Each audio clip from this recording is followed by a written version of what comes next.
Bien, entonces, como les iba diciendo, nos falta un trechito muy cortito para terminar la clase de hidrogeología. Pero esta es la parte introductoria nada más. Después vamos a hacer la hidráulica de pozos, que también es importante, ¿no es cierto? Y después el próximo sábado recién vamos a entrar a hacer los ejercicios de esta parte de captaciones de aguas subterráneas.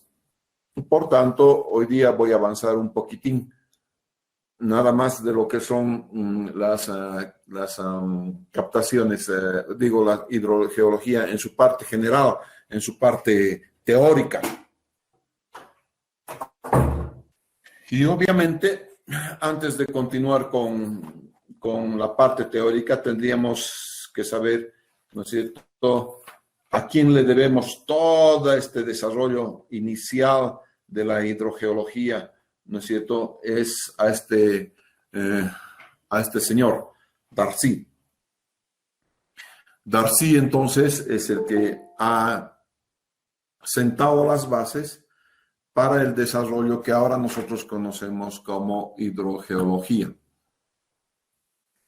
Él estudió en la Escuela de Puentes y Caminos, así también se llama en España, la parte de hidráulica de canales, eso lo llevan en Puentes y Caminos.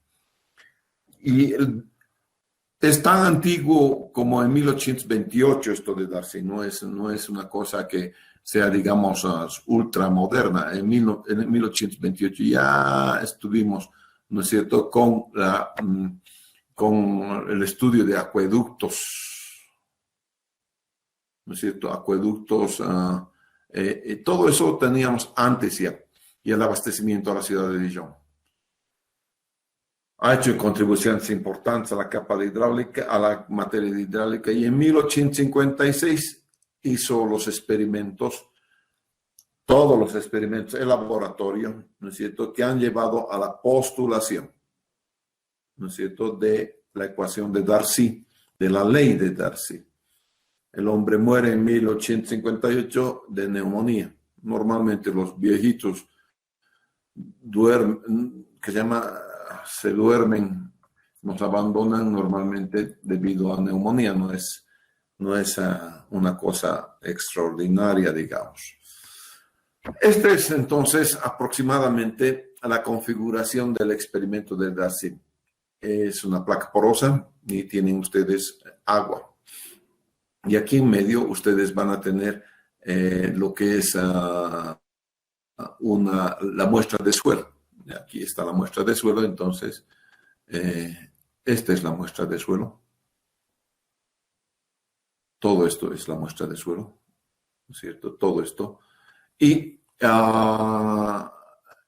agua pasa a través de esta longitud, ¿no es cierto?, de la muestra de suelo. Y pasa con una gradiente, digamos, con una energía que está dado por H1 menos H2. ¿Sí? Es la fuerza, entonces, que hace que podamos tener, que se llama flujo. De otro modo, no tendríamos flujo. Entonces, esto es lo que nosotros conocemos, ¿no es cierto?, como el experimento de Darcy. Esta agua es recogida acá. En esta parte se recoge el agua. Y obviamente, una vez que recoges el agua, mides cuánto de agua. Esto es un recipiente cualquiera de agua, ¿no es cierto? Y tú vas a medir entonces cuánto de agua vas a recoger. Este es el original de Darcy, ¿no es cierto? Los datos originales de la experiencia de Darcy, lo cual es muy enriquecedor, digamos así, ¿no es cierto? Entonces, como es enriquecedor, ha hecho, por ejemplo, varias experiencias, ¿no es cierto? Tiene 12 experiencias. Tiene la duración, ¿no es cierto?, en minutos. ¿Cuál es la duración en minutos? Tiene el caudal medio por minuto, ¿no es cierto? Caudal por minuto, el caudal medio, ¿no es cierto? La presión media, ¿no es cierto? Este es sobre el filtro, y le filtro es bajo, es decir, H1, H2, ¿no es cierto? Entonces, H1, H2 Entonces, y la diferencia de presiones. Esta diferencia de presiones, entonces, es la que comanda, digamos, el flujo de agua a través de la muestra de suelo. ¿No es cierto? Si tenemos una diferencia de presiones grande, obviamente la cantidad de agua que salga la cantidad de agua que salga va a ser mayor. Si tenemos una diferencia de presiones pequeñas, la cantidad de agua que salga también va a ser menor. Y esto es, ¿no es cierto?, el reporte de volúmenes bajo presiones, ¿no? Bajo las presiones que ha sacado. Este es su reporte, ¿no es cierto? Y de aquí empieza a sacar unas conclusiones, ¿no es cierto? Por ejemplo, dice aquí, hay fuertes oscilaciones en el manómetro superior, en esta parte. La presión es grande, ¿no es cierto? Y olvídense que en ese tiempo, en 1800, obviamente los manómetros no eran pues tan precisos como ahora, ¿no es cierto? Entonces, estos son datos creíbles, muy creíbles, casi nulos, muy fuertes, muy creíbles, muy fuertes, casi nulos, idénticos, casi nulos, ¿no es cierto? Entonces, fíjense, Darcy va haciendo sus notas, ¿no es cierto? Y descubre varias cosas, Darcy, en ese entonces. Lo primero que descubre es que la cantidad de agua es proporcional, obviamente, a la diferencia de presiones. Eso es lo primero que descubre. Esa diferencia de presiones la llama entonces delta I, ¿no es cierto? Que es lo que conocemos hasta hoy en día como la ecuación de Darcy. ¿No es cierto?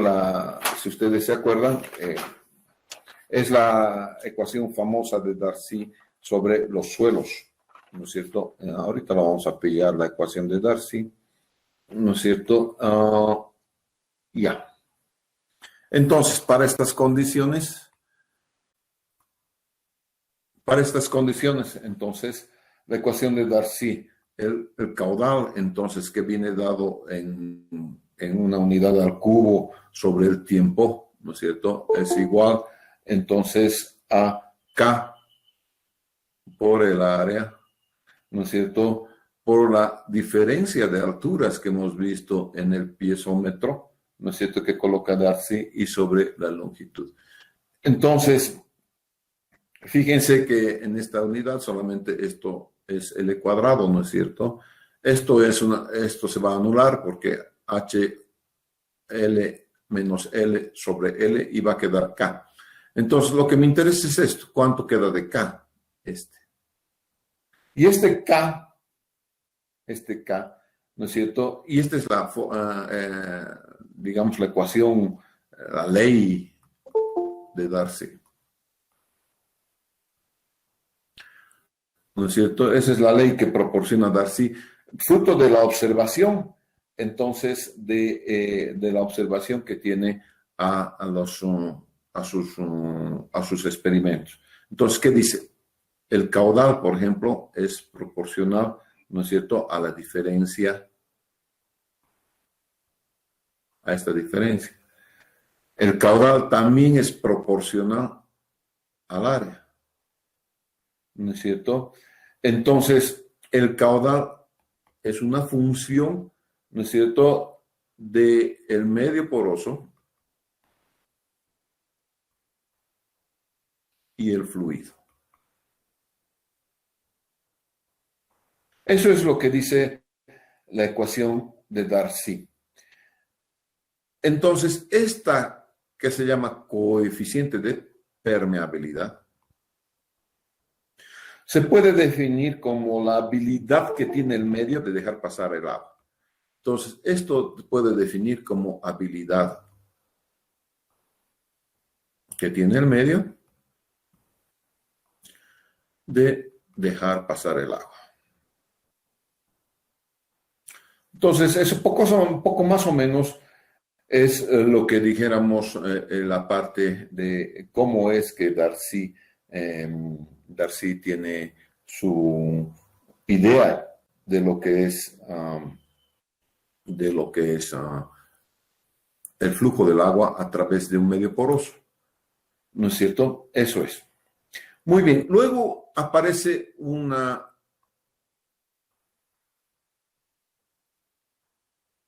otra acepción que se llama la conductividad hidráulica.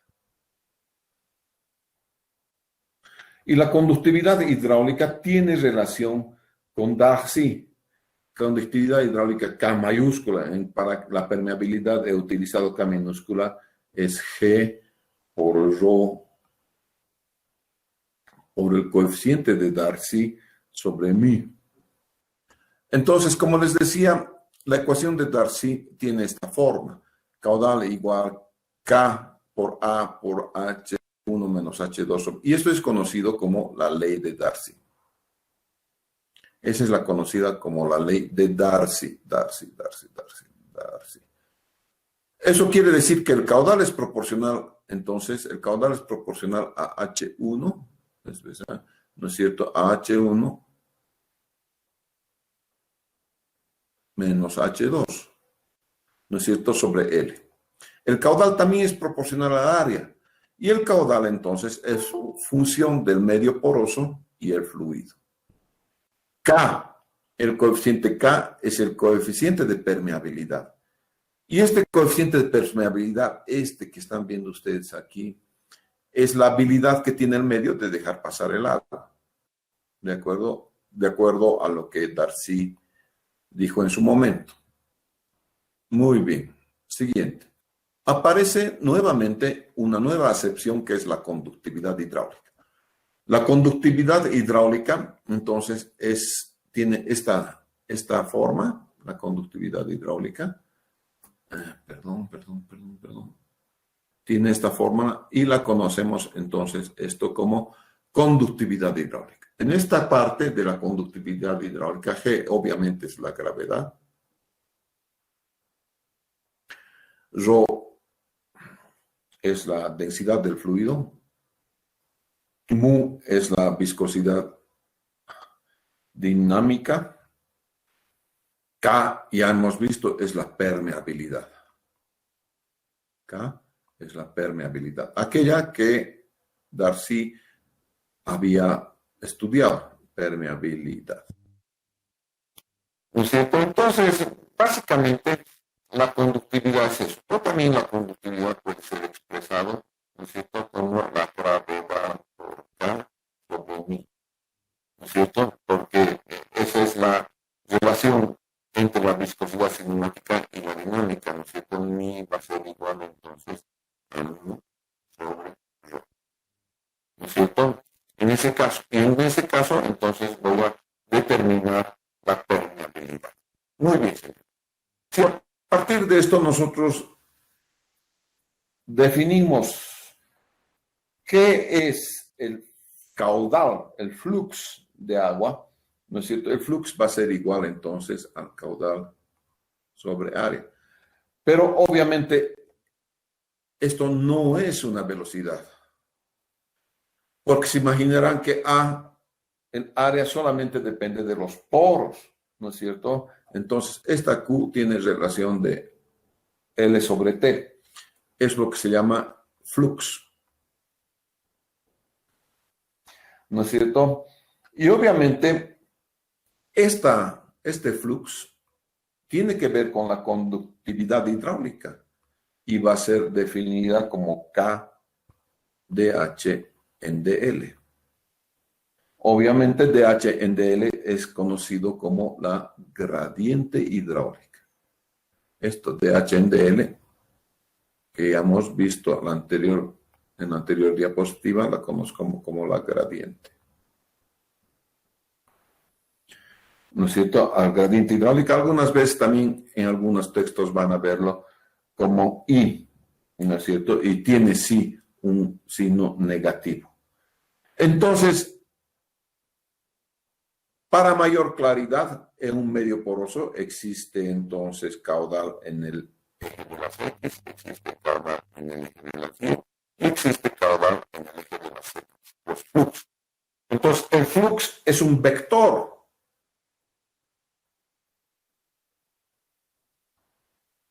¿No es cierto? Y como calidad de vector que tiene, puede estar direccionado en las tres direcciones conocidas, ¿no es cierto? De tal manera, entonces,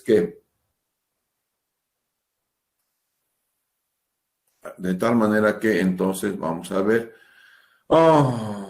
aquí, entonces, QX, el vector en X, sería igual a menos K DH en DX, obviamente, ¿no es cierto? Y derivada parcial, porque está en el eje de las X.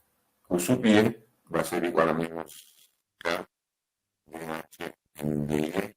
Y Q sub Z va a ser igual a menos K conductividad DH en DC. Bien, quiere decir entonces que el agua se puede mover en cualquiera de las direcciones y de diferente manera.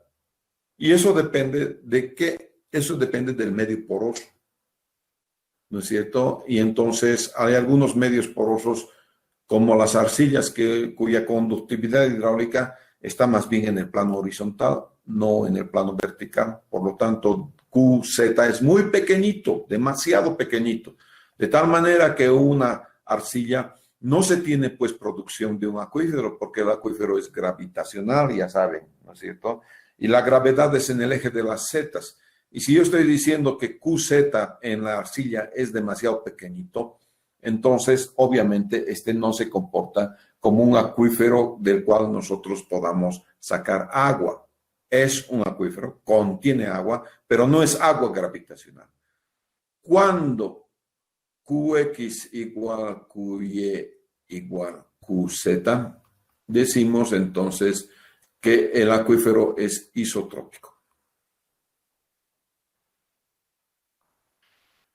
Si fuera diferente, entonces al acuífero lo voy a conocer como anisótropo. Entonces, ¿de qué depende la isotropía o no? De cómo están los fluxos, o sea, los vectores de caudal en las diferentes direcciones. La unidad que nosotros vamos a tener para estas cosas es el Darcy. Es la unidad. Y aproximadamente el Darcy es 10 a la menos 8 centímetros cuadrados. Entonces, eso va a ser el Darcy, ¿no es cierto? ¿Cómo está, vamos a expresar entonces nuestros elementos? Muy bien. Para una formación permeable, aproximadamente tengo K mayor que 1 metro por día. Para una formación semipermeable,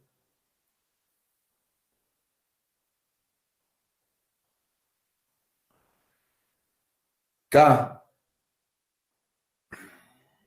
va a estar menor a 1 metro por día.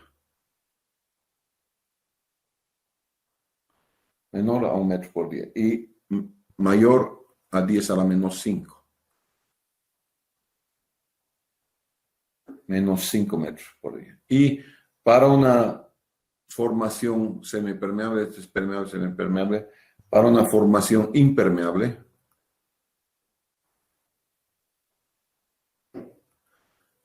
K, la conductividad es menor a 10 a la menos 5 metros por cada día. 1 metro por día, ¿cuánto es en metros sobre segundo, señor? A ver, conviértanmelo. Dijo a 1 metro por segundo. A metros por ¿no? segundo, esto habría que dividir entre 86.400, ¿no? Sí, me sale justamente 86. Esto, 1 entre 86.400, hay que dividir. Un día tiene 86.400 segundos. Para que vean lo pequeñito que puede ser eso, ¿no es cierto? Por eso es que su unidad siempre va a ser metro por día, siempre metro por día, ¿ya?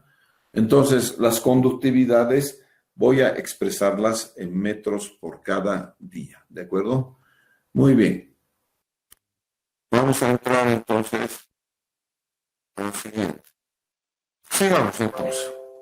Cuando yo tengo entonces un suelo, si la mitad es sólido y la mitad es vacío, entonces digo que la porosidad es 0.5. Aquí puedo tener entonces muchos vacíos. Y la porosidad también tiene 0.5, fíjense. Entonces, si yo tuviese, por ejemplo, un balde, eso quiere decir, ¿no es cierto? Si yo tengo un balde, déjeme ver,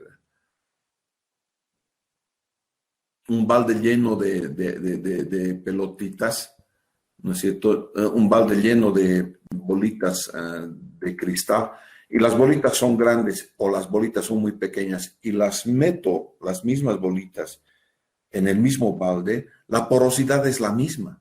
Fíjense, aquí está bien explicado en esta fotografía.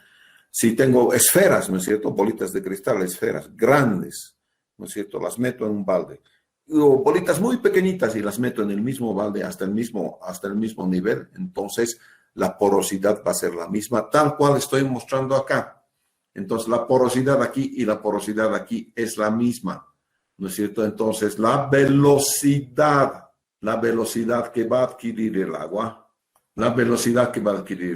es Q, el caudal de agua, sobre A sub X. En este caso, el área es la mitad, ¿no es cierto? En este caso, el área es la mitad. En este otro caso, ¿no es cierto? La velocidad es el flux, ¿no es cierto? Que vaya a ser, es un vector, no se olviden este flux, que va a cualquiera de los lados dividido entre la porosidad efectiva. Entonces, este es el caso real.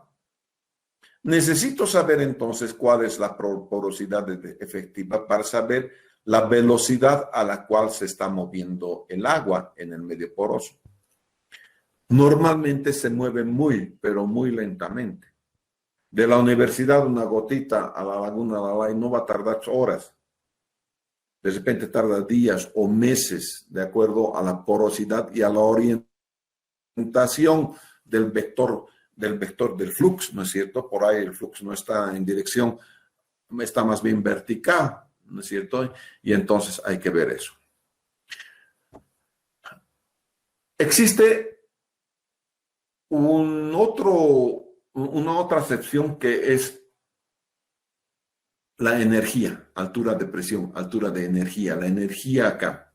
Si yo pongo un piezómetro en este punto, cualquiera que sea este punto, el agua va a subir hasta este punto, de acuerdo a la presión en la cual se encuentre esta muestra de suelo. Eso determina dos alturas. Una altura que está con referencia a un datum y psi, que es la altura de presión. De tal manera que H es la energía total, ¿no es cierto? Es la energía total. Entonces, H es la energía total. Y si H es la energía total, H va a valer entonces Z más psi, ¿no es cierto? Eso es lo que va a valer H. Y esto lo podemos ver aquí también. Si nosotros metemos este piezómetro hasta este punto, entonces en este punto quiero ver cuánto es la energía. Este punto está bajo la zona saturada, obviamente. El agua va a alcanzar hasta el nivel freático. O puede salir, en cuyo caso tendríamos un pozo artesiano, ¿no es cierto? En este caso, la napa freática está aquí, el piezómetro se ha colocado con su punta en la parte que tiene agua, ¿no es cierto? Es decir, que está sometida al agua, y entonces H va a ser igual a Z más psi, ¿no es cierto? Siendo normalmente Z la altura sobre el nivel del mar. Entonces, ustedes pueden saber que el agua se va a mover siempre de altura de energía mayor a altura de energía menor. ¿No es cierto? De altura de energía mayor a altura de energía menor. Siempre. Este es un acuífero no confinado. ¿Por qué no es confinado? Porque la napa freática se presenta acá. Entonces, el agua se va a mover. Si yo agarro un pozo, ¿no es cierto? un pozo y veo y quiero saber para dónde se va a mover el agua, tengo que ver entonces a qué altura se va a presentar el nivel freático. Si yo sé a qué altura se presenta el nivel freático, entonces voy a saber cuál es el vector velocidad del pozo, ¿no es cierto? Hacia dónde va a ir la orientación de ese vector, ¿no es cierto? En acuíferos confinados, obviamente, esto va a depender hasta cuánto sube la altura, ¿no es cierto? Hasta cuánto sube la presión de agua, ¿no es cierto? Y eso me va a definir también, entonces, cuánto va a ser la que se llama la altura de presión. Muy bien. Vamos a ver entonces eso. Si yo tuviera 3 pozos, ¿no es cierto? Y yo les mido entonces aquí en estos 3 pozos. Y les mido cuánto es H, así cuánto va a subir, ¿no es cierto? La altura, ¿no es cierto? Entonces, por ejemplo, H1, H2, H3. Yo tendría que unir los 3 pozos. Este lo vamos a llevar acá. Para facilidad lo llevaremos acá. ¿Ya? Entonces, este lo vamos a borrar. Entonces, uno de los 3 pozos, obviamente no se va a presentar un triángulo así como están viendo ustedes aquí, ¿no es cierto? Se va a presentar de diferente manera. Entonces, lo que yo tengo que hacer, señores, es agarrar, ahí están los 3 pozos, y mido entonces, en este también voy a medir H3. Entonces, voy a medir los potenciales y voy a agarrar y voy a generar líneas equipotenciales. No sé cómo estarán estas líneas equipotenciales, pero estas se llaman líneas equipotenciales. X significa igual, potencial de igual potencial. Entonces aquí tienes H1, aquí tienes un poquito menos de H1. Bueno, tienes que definir. Esto lo haces como si fuera una interpolación topográfica, a manera de interpolación topográfica. ¿No es cierto? Y el vector de flujo, siempre es entonces perpendicular a las líneas equipotenciales. Así, perpendicular. Quiere decir entonces que esa es la manera como se está moviendo el agua en este acuífero, todo el acuífero, ¿no es cierto? Entonces, no se olviden que aquí siempre voy a tener el vector con una 90 grados. Entonces, el vector flujo siempre tiene 90 grados, es decir, con la línea equipotencial, ¿de acuerdo? Y eso es lo que debemos tomar en cuenta cuando estamos haciendo hacia dónde se mueve. Alguien me dice, aquí voy a colocar un pozo de agua potable, ¿no es cierto? Y yo tengo que ir a ver primero por dónde está el agua contaminada, ¿no es cierto? Para saber si no estoy en la dirección del agua contaminada, ¿no es cierto? Eso tengo que ver. Entonces, esto sí se puede ver. Ahora, ustedes saben que H1 es igual a Z más Psi1, perdón, esto no está bien, más Psi1. Z es la altura del datum y C es la altura de presión, ¿no es cierto? A la altura hasta dónde va a llegar el agua en el piezómetro, eso quiere decir psi, ¿no es cierto? Hasta dónde va a llegar el agua en el piezómetro, ¿de acuerdo? Muy bien, señores. ¿Qué más les quería decir? A ver. Este Z en datum puedo cambiarlo, al revés puedo hacer. Porque claro, medir desde cero, que es la altura media de los mares, prefiero agarrar y venir al pozo y medir hasta dónde va el agua con una cuerdita, ¿no es cierto? Vamos con una cuerda, con un palito, digo, el agua está a 7 metros ahí, el agua está a 6 metros aquí, por ejemplo, aquí puede estar a 7 metros, aquí puede estar a 5 metros, aquí puede estar a 4 metros.